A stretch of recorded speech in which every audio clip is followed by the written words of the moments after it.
Audio check, sound check, sound check, sound check.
Okay, so it's 9 o'clock and I'm calling to order the Rules Committee meeting of the San Leandro City Council. Today is July 22nd, 2026.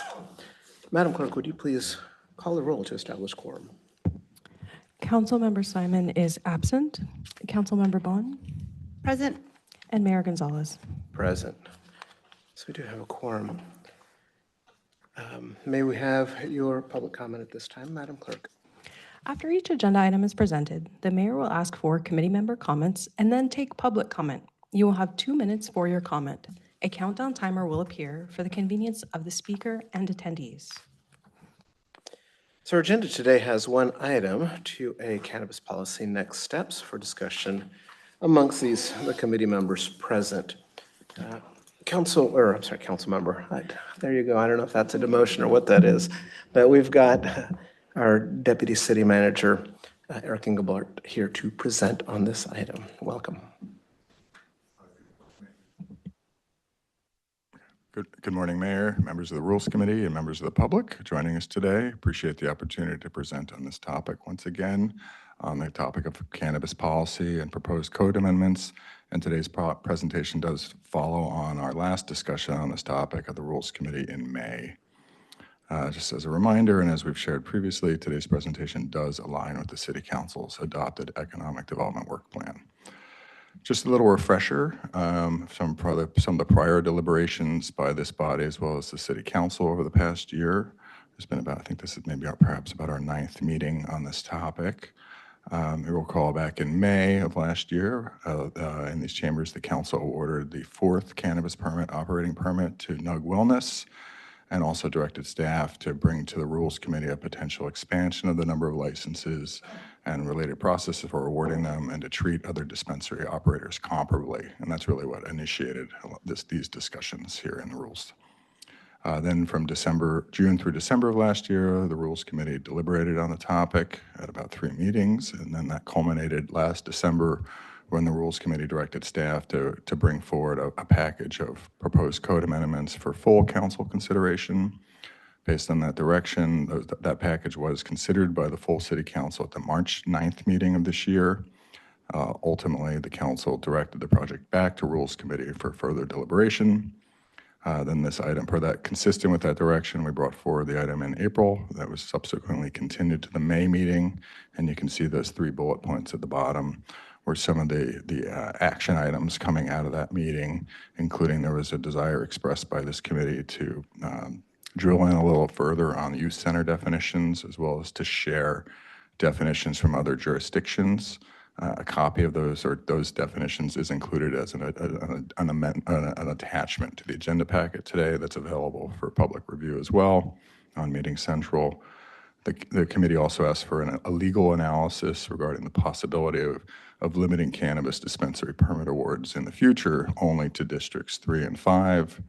And then there was clear consensus expressed by the committee in May to not allow downtown as an allowed area for potential cannabis expansion. Just a little refresher as well from that March City Council meeting. There were some areas where there was clear consensus, and there was areas where there was a lack of consensus. And you can see on the top, the areas where there was clear consensus across the City Council was to kind of hone in our universe on the possibility of 2 additional cannabis operating permits to be issued for a grand total of 6, because 4 have already been issued. And there was also support for allowing setback modifications to account for physical barriers, such as freeways or waterways, which we discussed at our last meeting.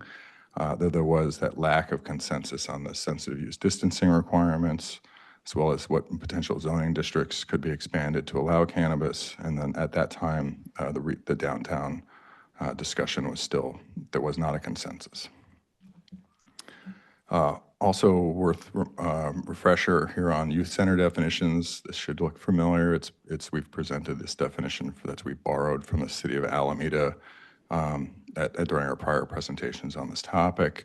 I know this is a rather verbose definition, but at a high level, the key takeaway is that basically a youth center needs to be something where at least more than half the day, 5 or greater hours a day, is devoted to youth serving activities in order for it to qualify as a youth center and then be subject to the setback requirements. as a sensitive use. And then just as I mentioned earlier, we did include as part of the agenda packet today, a compendium of all those definitions from other jurisdictions here in Alameda County that allow cannabis uses. And you can see in there how they define youth centers. I think the key takeaway from all that is that most of those other definitions are quite broad and they provide less clarity as compared to the City of Alameda definition that we are recommending for incorporation here in San Leandro to provide that clarity. Regarding that legal analysis request that came out of our last meeting in May, City Attorney's Office did review this, and kind of some of the takeaways are essentially that the city already regulates dispensaries under both our municipal code and the zoning code, and that significant findings would be required to demonstrate the legal basis and the rationale for using political boundaries rather than traditional zoning districts. And so without findings to establish the nexus between a council district boundary limitation and the impacts of the dispensaries, the city could be potentially vulnerable to a legal challenge. So our recommendation today from the staff is to really focus on utilizing the Muni Code or the zoning code as the framework for future regulations as opposed to political boundaries associated with the council districts.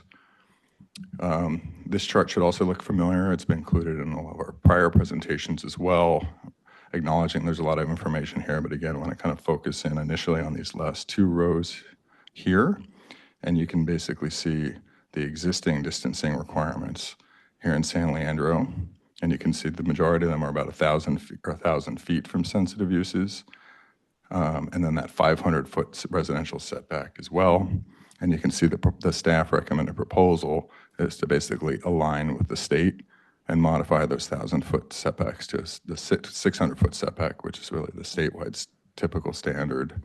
And then also note that we're recommending the elimination of the residential setback.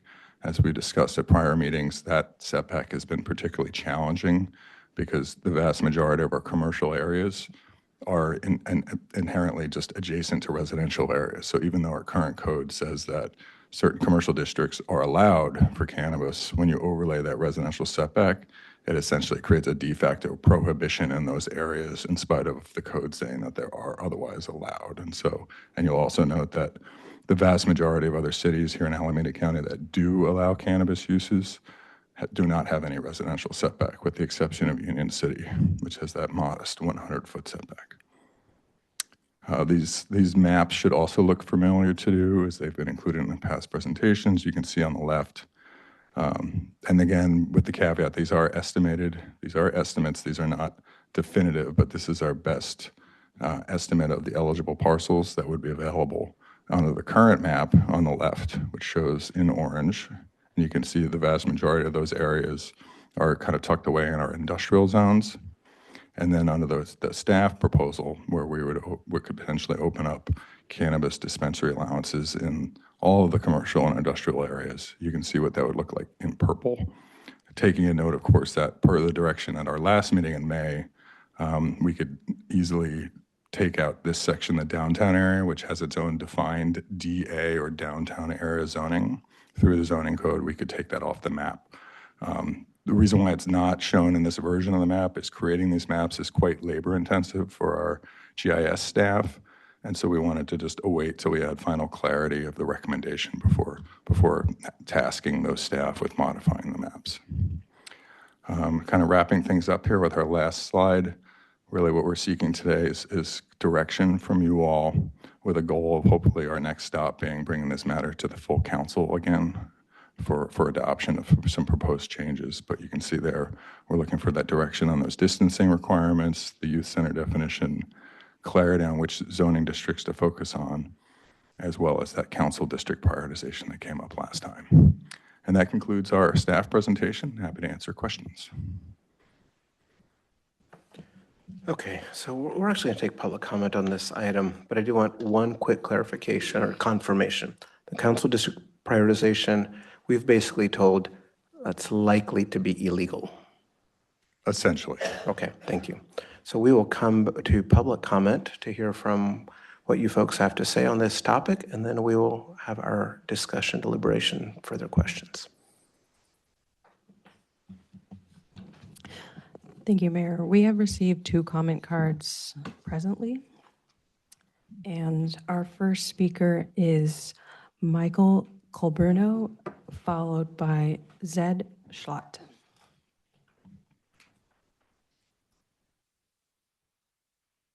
Hello, council members and staff. I'm Michael Colbruno. I'm here on behalf of Harborside.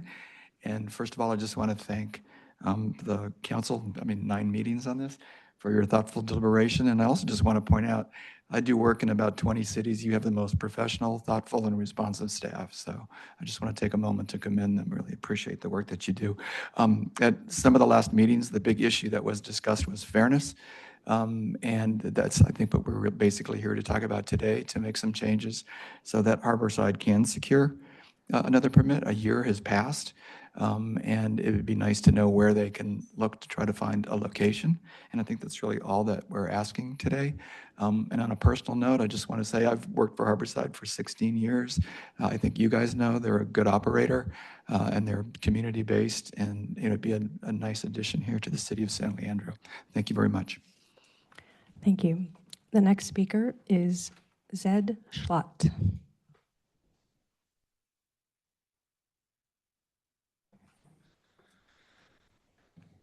Good morning. My name is Zed Schlott. I've been here, this is my 3rd rules meeting with the city of San Leandro. And I'm the VP of retail at Harborside. And Harborside has had a great standing relationship with the city for years. We employ 15 employees with competitive wages and benefits at our San Leandro location. And over the last 2 years, we've identified and executed on being a better operator, and your constituents have responded with open arms. Since 2023, we've increased sales by over 200%, bringing additional tax revenues to the city.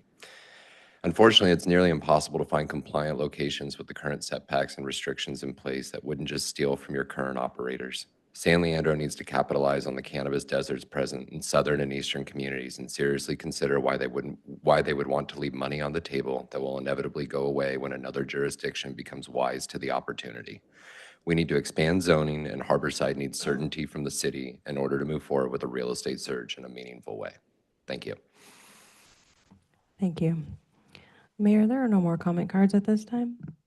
Okay, so we'll close public comment on this item, come back to committee members for discussion, questions, deliberation, and the like.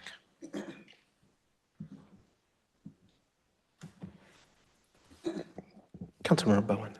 Thanks, Mayor. Can we put that back up? I have it in front of me, but I like to be able to see it everywhere, Eric. So I was not at that last meeting, and I appreciate the legal analysis of the district prioritization. So can you walk me through why, after the last meeting, we would even think about expanding the zones from District 3, where they're at right now, to District 5? And if you look at District 5 for practical purposes, even with the expansion or the loosening of the restrictions, what would actually be available for the expansion is really limited. Sure. So I think, and obviously I want to speak for the other members of the committee whose direction kind of resulted in that discussion about the council districts. But I think at a high level, the takeaway was that there was some concerns that the constituents in some districts were less amenable or supportive from a neighborhood perspective of having cannabis uses in their particular district area versus in potentially in other areas. And so that was, I think, what led to some of the discussion about should we explore the possibility of focusing on any expansion into those district areas where the community members in those districts are potentially more supportive of the use type. And had the committee surveyed or spoken to members or residents across the city? I'm just curious as to why we would specifically call out District 3 and District 5. I'm hesitant to speak for the other members of the committee. I don't have information about what dialogue may or may not have taken place with regards to constituents in specific districts. Okay, maybe to the mayor then, since Mayor, you and Councilmember Simon had made that decision or that recommendation at the last meeting. I think the recommendation would be too strong a word. There was a discussion about that, and to me, at face value, with the legal experience that I have, I think that would be illegal. but that's really something for legal counsel to determine. There had been some interest expressed specifically by folks in District 5. I seem to recall that you had expressed some interest yourself. I know Councilmember Victor Aguilar has expressed interest. And so trying to find that compromise between what council members are interested in and recognizing that certain districts have, I'll just say, a disaffinity. It was a creative idea that was tossed out there, but it doesn't surprise me that it would be deemed illegal. Thank you. I mean, I assume that when we're making economic decisions about where to put a business, it would be around where you could attract the most customers, not just from a particular district, but across the city. And I was supportive of an expansion because at this point, they are all within one particular area. And if we are going to potentially have up to 6, I was trying to think of for a practical matter, how would this actually look in reality? To say that we go from 3 to 4 to 6 and not have real places for businesses to actually operate in would seem like not the best use of our time, given that this is our 9th meeting to potentially amend the code. But Eric, if you could actually, I know we spoke about it before. So in May, when we talked about issuing another operating license, we also then opened it up to potential code amendments. Can you clarify exactly what we're trying to solve for? Because I know we can easily get into the weeds with different issues, and that's why we're still here a year and a half later. Sure. So I would kind of refer back maybe to that May meeting last year when the council awarded the 4th operating permit as part of the outcome and the direction to staff when the council concluded its discussion of this topic and awarded the permit. You can see that initial charge that was given to us and referral to the Rules Committee. And you can see that right there under the May 19th. That was kind of what kind of opened the gate to commence this dialogue with you all here in the Rules Committee. And this is really where things then proceeded from. Okay. And then if we go to the regional context and staff recommendation, if I heard you correctly, basically the recommendation is to align with current state law because originally our ordinance is significantly older. We were one of the first. And so things have clearly changed and more regulations have been put in place. Is that correct? Yes, that's correct. Essentially, our code was set up over, I believe, 11 years ago, approximately, and it was a very different world then. There was no state-level regulations whatsoever when we set up our code. There was very few jurisdictions here in the area that allowed cannabis, and so our code was set up in what I would say a very conservative, cautious manner because we were kind of an early adopter. And because it was the newness of the whole program, I think in an abundance of caution, the council at that time established what I would classify as very conservative requirements. But the ultimate challenge of those, fast forward to today, is those code, the industry and the landscape here in the area has changed very significantly. And so we're recommending to basically modernize the code and to, in those areas to realign it with current best practices or standards or kind of practices here in the area, with the goal of ultimately supporting the industry as well so that our operators have the ability to do business here.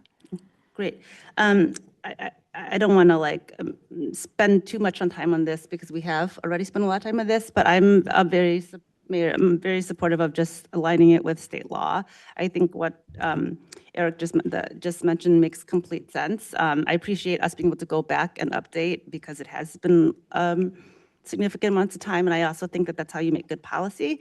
I appreciate the youth center definition. I know that the idea of taking something from somewhere else that sometimes that doesn't apply because we're a different community, but also when it is, I think, as detailed and as thorough as this is in particular, given the comments from the council, I'm supportive of this. The council district prioritization is no longer on the table. I'm not supportive of that. And then in terms of the modified zoning districts, I just want to make sure that as we modify the zones, that it's it's so that we can actually, it- when we expand this, when we revise the setbacks, it means that we can actually expand where an operator could actually be, because this map, as we look at it, I understand why you can't actually create what eligible parcel there would be in real life, but this is somewhat misleading. And one thing I want to caution is that when we go back to council, that this is a great contrast, but then I think another slide of what that would actually mean for each, for practical purposes, because if I look at my district, and I can only speak District 5 because I know that the best, so many of those purple spots are not eligible even with the changes we would make. Yeah, I would say that, yeah, this purple, the area shaded in purple is what I would call like a maximalist view. The reality is, as a practical matter, is every single parcel shown here in purple ultimately going to be viable at the end of the day? No.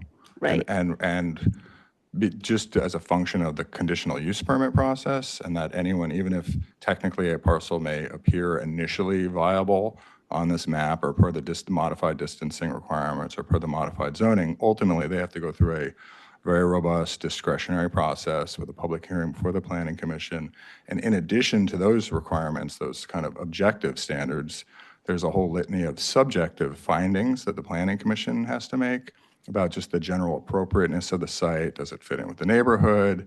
Is it going to cause potential issues or public safety concerns? So there's a lot of very overtly subjective findings that are intentionally baked into that process the Planning Commission would have to make. So even if theoretically we allowed this broadening of the map and an applicant came in, if on its face, just, the community has a lot of concerns, planning commissioners have concerns, they have robust ability and authority to deny the permit, irrespective of it meets the map. And then if someone, say a stakeholder, is dissatisfied with the outcome of that planning commission meeting, any member of the public is free to appeal that decision up to the city council for a de novo decision on that discretionary permit. And similarly, the council has broad discretion to deny it if the council so chooses based on those subjective findings about, just general appropriateness of the site, irrespective of these more objective standards related to distancing.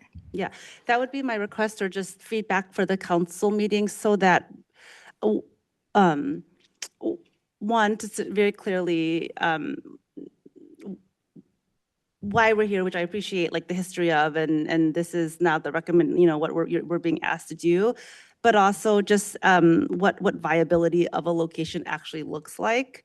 And then two, what that process is that you just clearly explain. I understand and appreciate it. And then three, like what remedies there are. It's not like, well, somebody wants to move into this neighborhood and then wait, but there's a school down the street and my neighbors don't want it, et cetera. Like, we ended up having that conversation, which is why we ended up back at rules. So I just want to make sure that it is as clear as possible for the council and the public to understand what this actually means. Thank you. City Manager, please. Thank you very much, Mayor. Councilmember Bowen. If I could just ask Deputy City Manager Engelbart, Councilmember Bowen was asking if we could have a map that shows the overlay with all of the setbacks. I don't believe that you're able to produce that. I don't, it's very challenging to do that. Oh, I don't need that map. I just, that this map it needs to be very clear that what this means is not that every single purple spot is a viable location, and that if we pass amendments, that this means this could potentially happen. We can have, which is not the reality. There are numerous guardrails in place, correct? Yes. And findings that would have to be made, and public hearings and appeal paths, et cetera, correct, in order to land the plane, for lack of a better term, of actually getting an authorized CUP on any of those parcels. Thank you.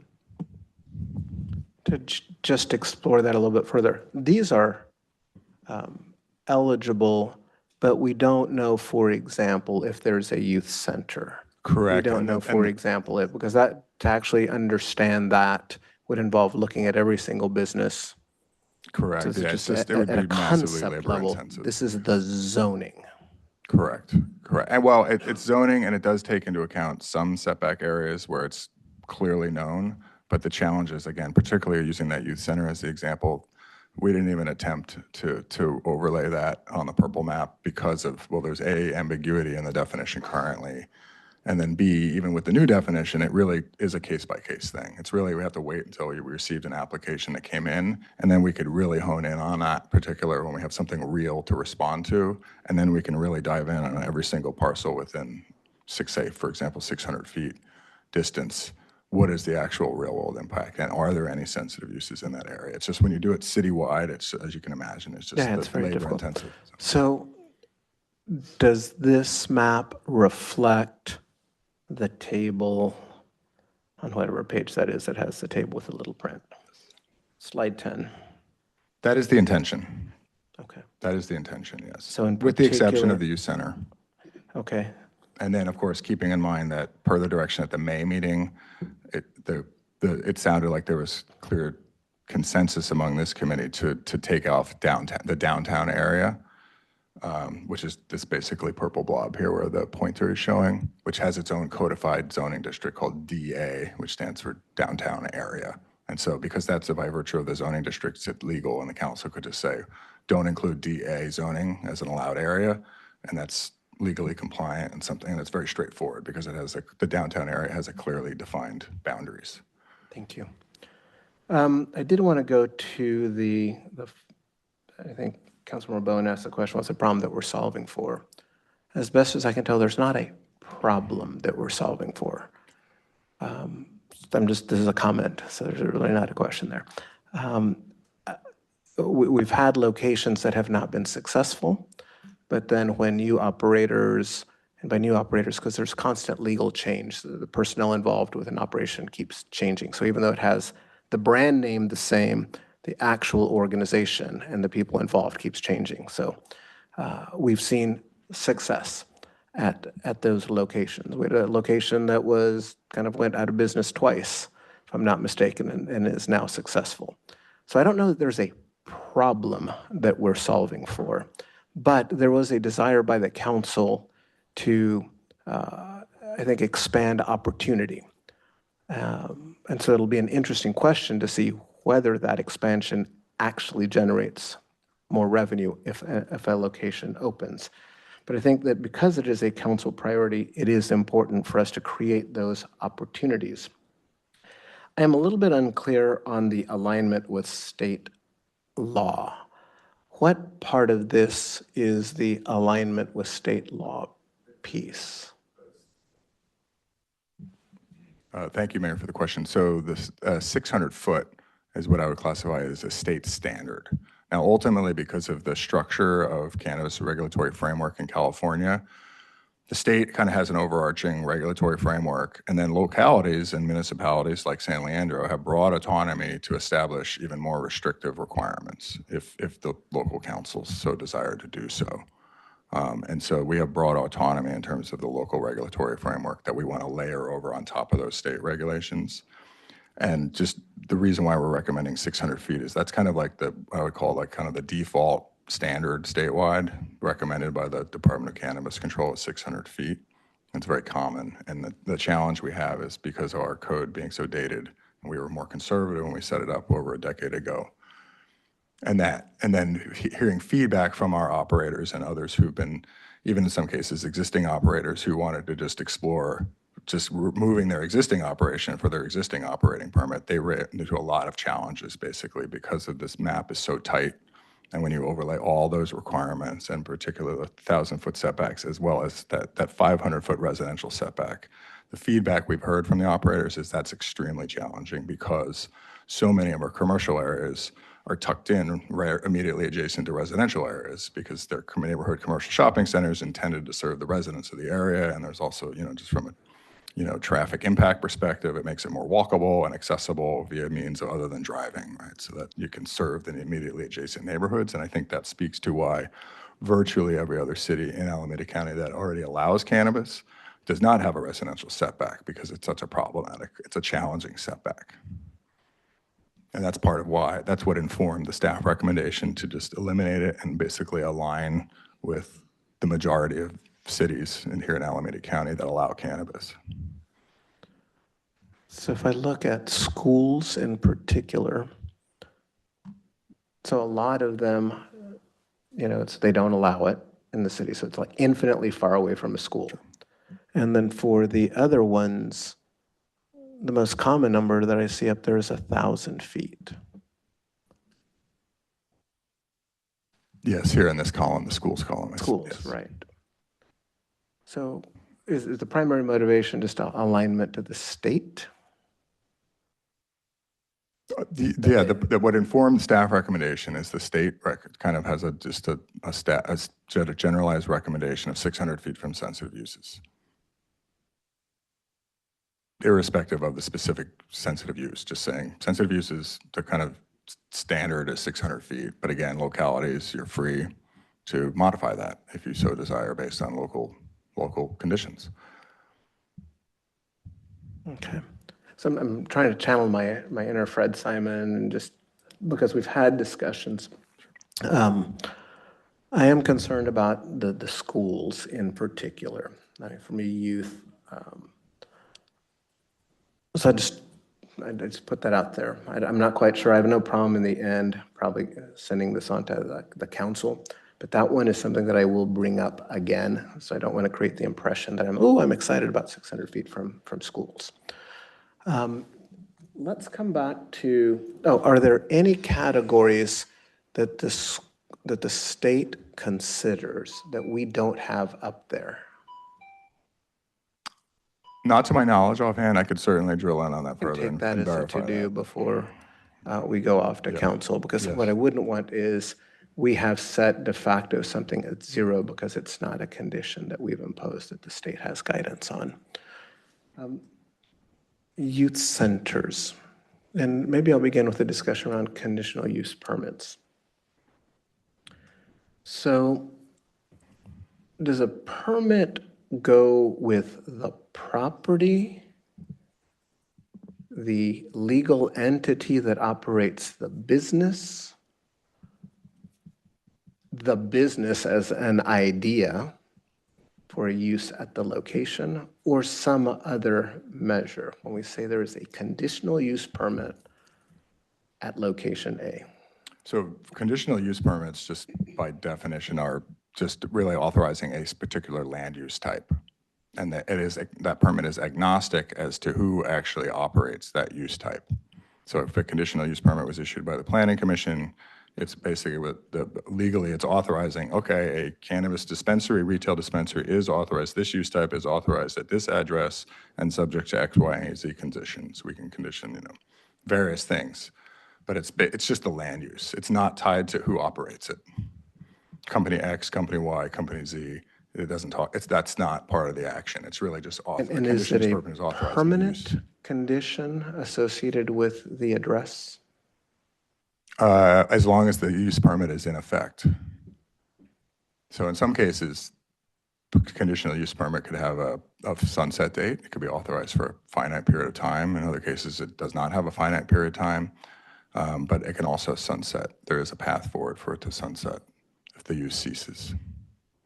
And it would be, so it's legal to impose essentially a revisiting of the use after 10 years, 20 years, or whatever the case may be?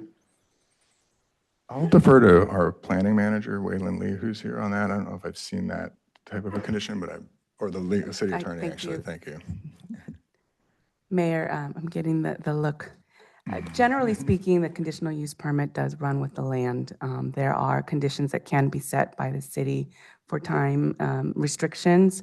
Otherwise, general law allows it to run with the state, or excuse me, with the property itself. And then there are different mechanisms in which it could expire. If there were expanded use beyond the permissible use, for example, or the conditions of the property itself physically changed and that need was no longer relevant.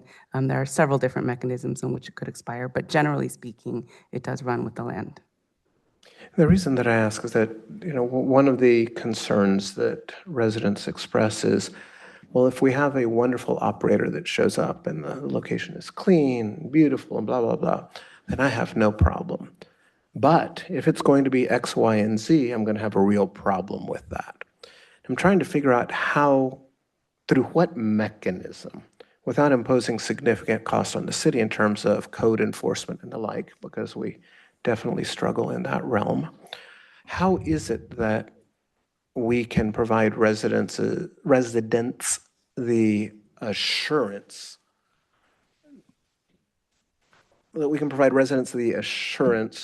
moderate assurance, that what they're expecting to have is what they actually get?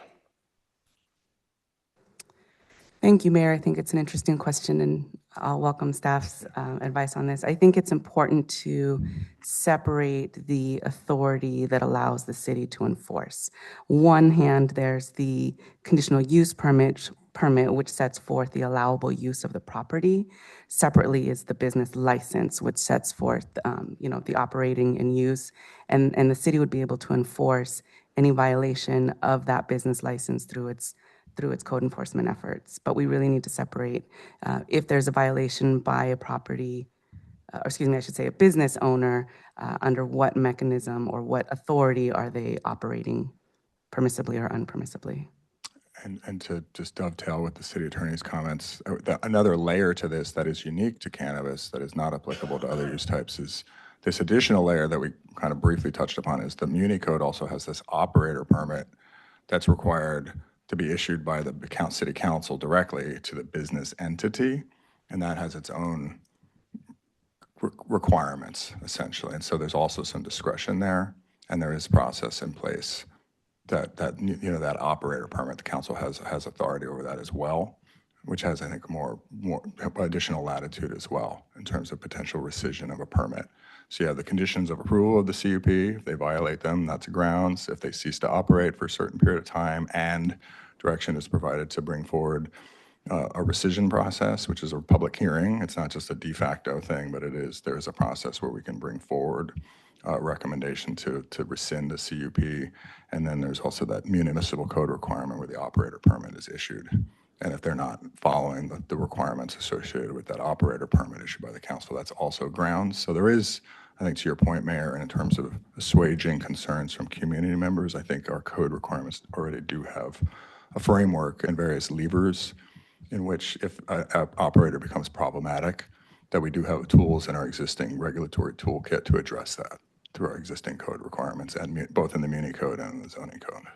And to be clear, this is not unique to cannabis, right? We have problems with bars or other uses. Absolutely. Where it's just a question of how much time we have to spend on enforcement, and does it offset the revenue that we get?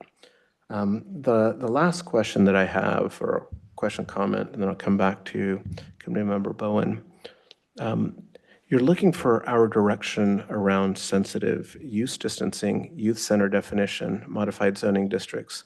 And the last one, I think we're just going to punt on saying I think we're going to agree that that's illegal and we shouldn't even send a recommendation back. Big picture, I think I'm fine with the modified zoning districts.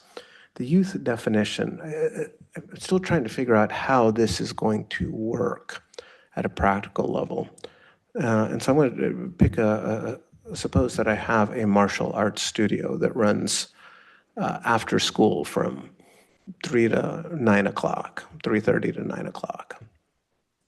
So it's 5.5 hours? Yes. So let's see here.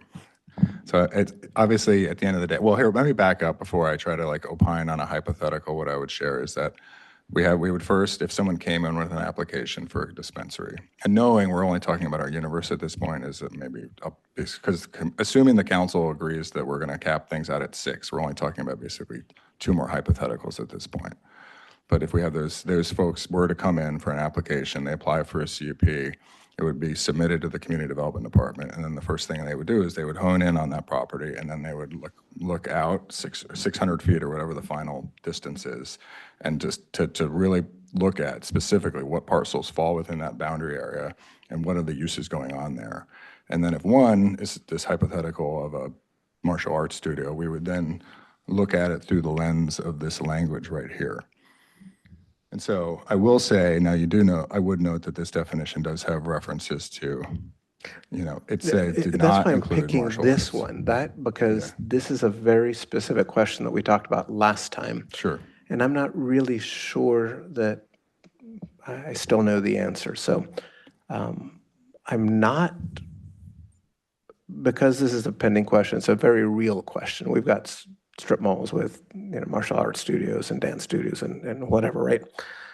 How does that work out as a practical matter? Well, ultimately, the decision as to whether or not a project is compliant with this is ultimately going to be up to the planning commission. I mean, But first staff would review it. But I'm sorry to interrupt, because what I'm specifically asking is that this would not even be a consideration as a youth center if it's a martial arts center. It's just, sorry, that's not a According to youth this center. definition, that's correct. Okay. So big picture, I think I continue, I brought this up last time, I've brought this up several times. I continue to have a problem with that because we've got dance studios, martial arts studios, we've got a variety of things that could be possibly interpreted as falling here. And so my preference is that why do we have this exclusion set? So I would say I would City not. Attorney, if you've got something that you want to add, I'm happy to hear it, but it just seems like a blanket exclusion. Am I misunderstanding the definition? Mayor, if I may ask a question. Yeah. So your example, the martial arts studio is open for 5.5 hours, correct? Correct. And, And I picked 5.5 because yeah, it's over 5. It's over 5, so we're So, and Deputy City Manager, if I'm reading this correct, the exclusion here that where it says youth centers does not include is for something that is open for youth less than 5 hours. So, there's an or there. or,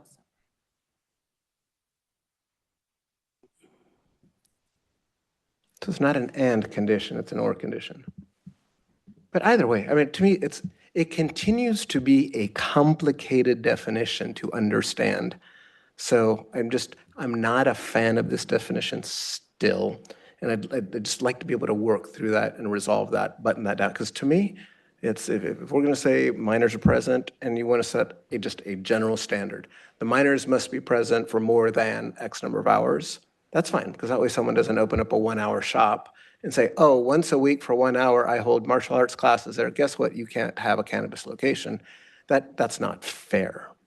But if it's a business that's regularly operating, this definition gets confusing for me. And it has been for 2 years now, or whatever the time period has been. So with that, I'm not ready to go until we get that resolved. Yes, go ahead.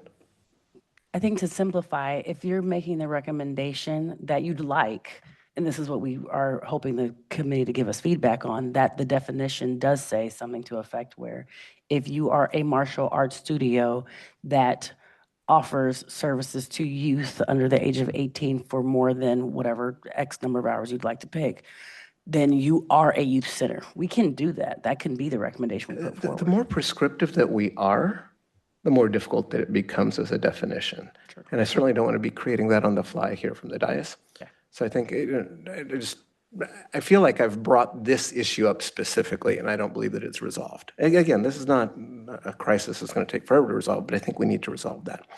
And the last thing on sensitive use distancing, I mentioned in my comment, I struggle a bit with schools, but that's ultimately council's decision. Coming back to Councilmember Bowen, please.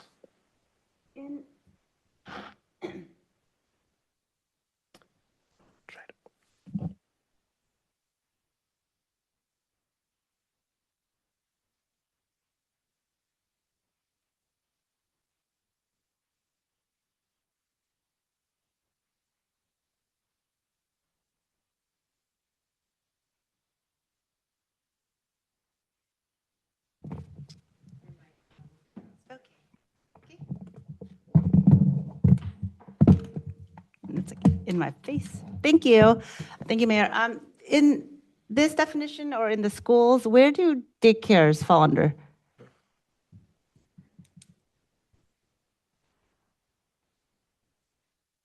I thought it fell in.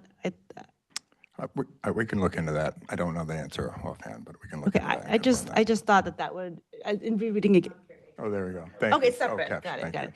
it. And the only thing I wanted to add for the other thing that I do know well in the city of San Leandro, so aside from my district, and I think Mayor, you do too, is the schools. And I think I appreciate the 600 versus 1,000. I'm not so sure it's a real issue if you actually look at the schools.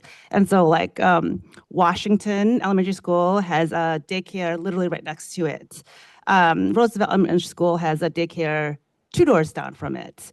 Jefferson Elementary School has a daycare right across the street from it, which is also right next to, same with the high school and the middle school.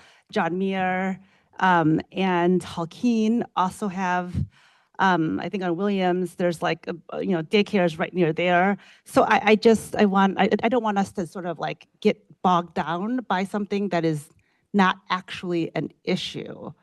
And so I just wanted to offer that. Like, I understand the concern, but if you actually go to these schools and you walk within a block of them, you'll be able to find another reason why we can't have one next to the school.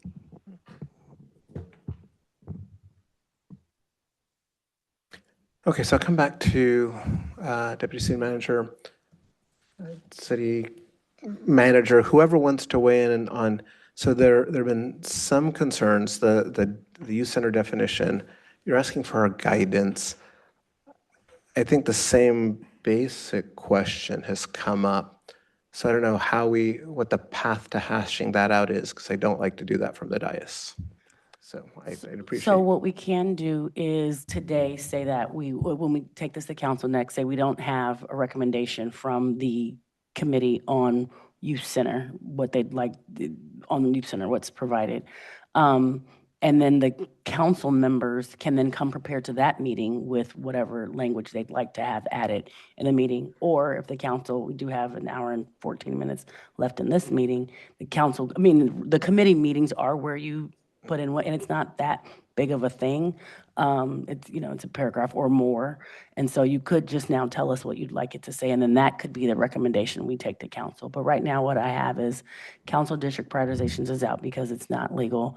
Modified zoning district, there is council committee recommendation to move forward with that. And sensitive use distancing requirements does not have consensus from the council, from the committee.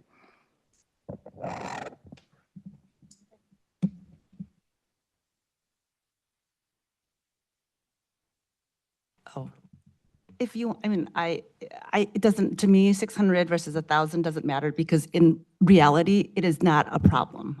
It's not going to be either way. Okay, so I am not a fan of creating definitions from the dais. We can take the time that we have because we have time. We can adjourn and then go and work behind closed doors on something that works. But I am not a fan and will not create legislation from the dais. Any further thoughts on this item?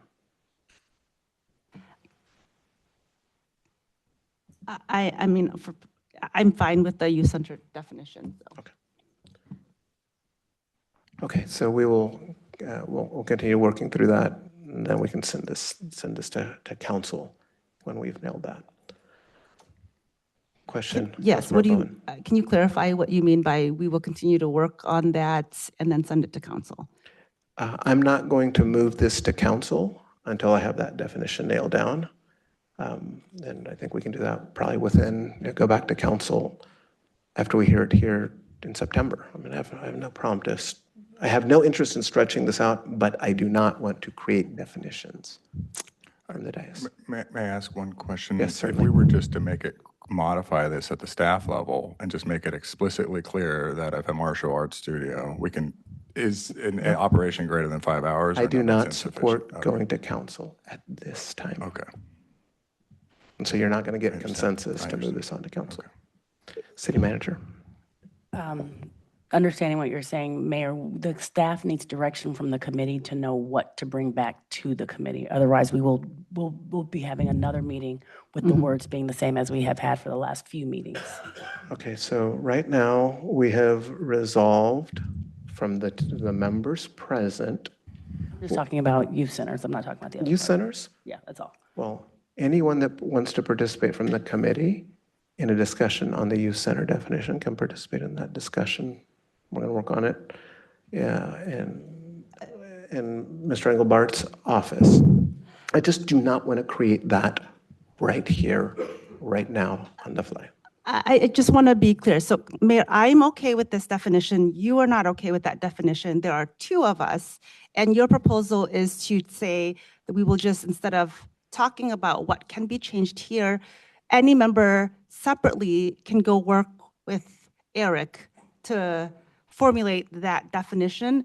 And I just want to understand that process, because why is the default that because you're not okay with this definition that we will not have either working on it now or a recommendation? But you and I can work together on it. So I have no problem sharing with you my thoughts as we work through it and talk about the pros and cons, look to remove the confusing ors or the case, whatever the case may be. So you're welcome to participate. And then if you don't like what I end up proposing based on discussions of what may be legal or appropriate or inappropriate, that's fine. I guess my question maybe for legal is, if there are two of us in the committee and we equally are making a decision that are in opposition, what is then the next step? Well, there's no recommendation, there's no motion to move this to council. So it's still in committee. Is there any disagreement from the parliamentarian? It's a little difficult because staff could present it to council at this time with no recommendation from the committee, and council could ultimately make a decision without committee recommendation. If the committee would like to have further discussion. I just want to be really clear about this. So when we bring things to committee, it can exit committee just because staff wants to exit committee? No, not always. Well, no, I mean, what is our protocol? The protocol is to get a clear consensus from the committee on the direction it would like to provide staff, so that staff could seek direction from council. If there's no consensus, your recommendation, or you would like to present it to council with no recommendation, that is potentially one opportunity. If there is a consensus on the language, you could present that to council as one matter. If what we're receiving here, though, it sounds like, though, is a stalemate, the appropriate mechanism for continued discussion should be here in this committee, as opposed to having separate discussions with staff. It's not a Brown Act violation to have discussions with staff, correct?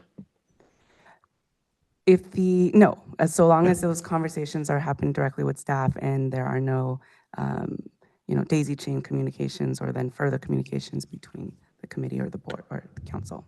Okay. Councilmember Bowen, anything else?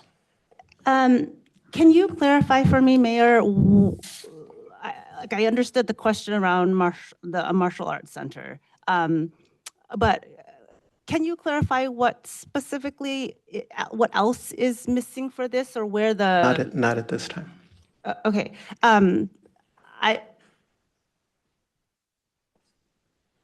I guess I'm confused as to what we're doing at committee in regards to trying to codify clearer definition. My understanding is that we talk about it so that we can understand where the concerns may be, because my guess is that concerns will then also percolate up at a council meeting as well, or if you've spoken to others about this.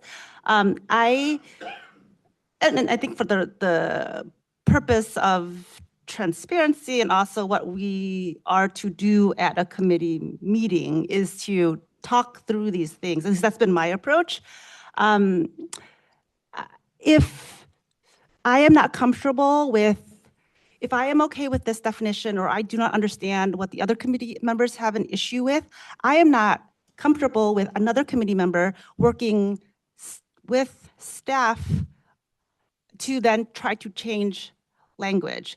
If another committee member wants to be able to work on language, to be able to present to the council and make their arguments, that is a whole nother matter. But if we're at a stalemate and we're not going to give direction on this, then I would rather have us then go to the council with no recommendation.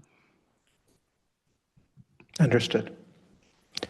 At this point in time, we'll close this item and move to public comment on non-agenda items.